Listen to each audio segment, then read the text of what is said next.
The bigger question I have is to whether or not we should be allowing that. And I don't think it's necessarily a good thing.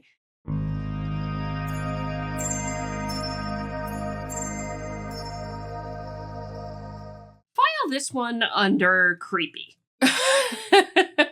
Or maybe, when I saw this headline, could AI understand emotions better than we do? Generative AI can outperform humans in emotional intelligence tests. I kind of went, huh? What now? So file this one under creepy, for sure, because AI is certainly an interesting and powerful thing. But as with these kinds of new techs and what have you, a certain degree of, shall we say, ethics must be developed, and this is one that falls under those. Under that seems to, anyway. I haven't read this all the way through, so this is going to be a little bit of a reaction, but this one seems to fall under the category of just because we can doesn't mean we should with this particular one. So that's where we want to get into with this. From Science Daily, could AI understand emotions better than we do? Large language models are artificial intelligence systems capable of processing, interpreting, and generating human language. The ChatGPT generative AI, for example, is based on this type of model. LLMs can answer questions and solve complex problems, but can they also suggest emotionally intelligent behavior? Now, here's the thing with that. Just to make a point here is that ChatGPT is not perfect. It is a model. It is still a model. It is extremely dependent upon what you put into it. So be careful what you do with AI. Yeah? These results pave the way for AI to be used in contexts thought to be reserved for humans. To find out, the team from Unibi Institute of Psychology and UNIG's Swiss Center for Effective Sciences, or CISA, subjected 6 LLMs, the ChatGPT 4.0, ChatGPT 0.1, Gemini 1.5, Flash, Copilot 365, which is Microsoft's, by the way, Claude 3.5 Haiku, and DeepSeek version 3 to emotional intelligence tests.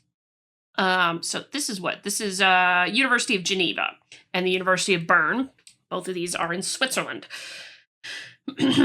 Study published in Communications Psychology. Fun place to put it. Quote, we chose 5 tests commonly used in both research and corporate settings. They involved emotionally charged scenarios designed to assess the ability to understand, regulate, and manage emotions, says Katja Schlegel. I believe that's how you pronounce it, but I'm not 100%. Lecturer and principal investigator at the Division of Personality Psychology, Differential Psychology, and Assessment at the Institute of Psychology at University of Bern, lead author of the study. For example, one of Michael's colleagues has stolen his idea and is being unfairly congratulated. What would be Michael's most effective reaction? A. Argue with the colleague involved. B. Talk to his superior about the situation. C. Silently resent his colleague. D. Steal an idea back.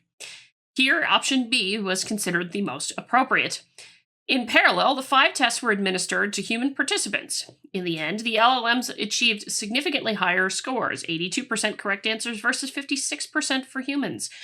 This suggests that these AIs not only understand emotions, but also grasp what it means to behave with emotional intelligence, explains Marcelo Mortillaro, senior scientist at the University of Geneva, Swiss Center for Effective Sciences, CISA, who was involved in the research. Now, I just mentioned the point here. Humans are, it's still a model, still a language model.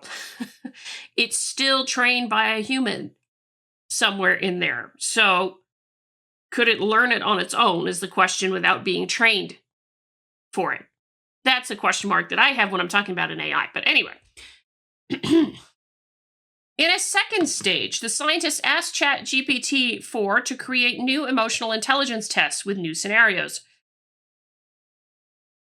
I question the wisdom of doing that.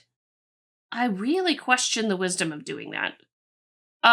These automatically generated tests were then taken by over 400 participants. Quote, they proved to be as reliable, clear, and realistic as the original tests, which had taken years to develop. Okay, if you train and model on the old test, then yeah, it's going to replicate something that makes sense there, at least in terms of the training data set itself being reliable. But what about imagining something beyond the training data set? Can it do that? LLMs are therefore not only capable of finding the best answer among the various available options, but also of generating new scenarios adapted to a desired context. This reinforces the idea that LLMs, such as ChatGPT, have emotional knowledge and can reason about emotions, adds Marcelo Mortillaro. No, it's still a computer. It's still a computer. It's still a model. It doesn't mean it can't. It doesn't mean it can actually experience an emotion and have emotional knowledge. These results pave the way for AI to be used in contexts thought to be reserved for humans, such as education, coaching, or conflict management, provided it is used and supervised by experts. Thank God you put in that ethical thing right there.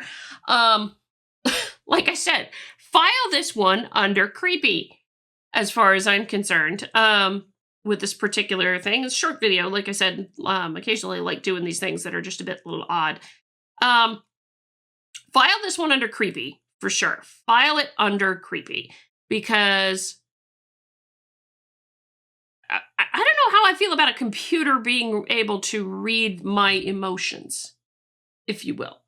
And there's no guarantee that it'll be perfectly correct in that moment. I mean, what if you're kind of deadpan on a lot of things? You got to be training on a particular individual, perhaps with the computer. So again, just because we can doesn't mean we should. And this is particularly one of those examples. Just because you can do it doesn't mean you should do it. And while I appreciate the scientific innovation involved and the answers to questions and things like that as to whether or not an AI can do something, the bigger question I have is to whether or not we should be allowing that. And I don't think it's necessarily a good thing. So what do you think? Do you think an AI should be used to do that? Let me know what you think. Hit the like button on the way up the door. Comment on the video, share the video, subscribe to the channel, all that lovely good jazz. Until next time, I'm Adrian. Stay curious.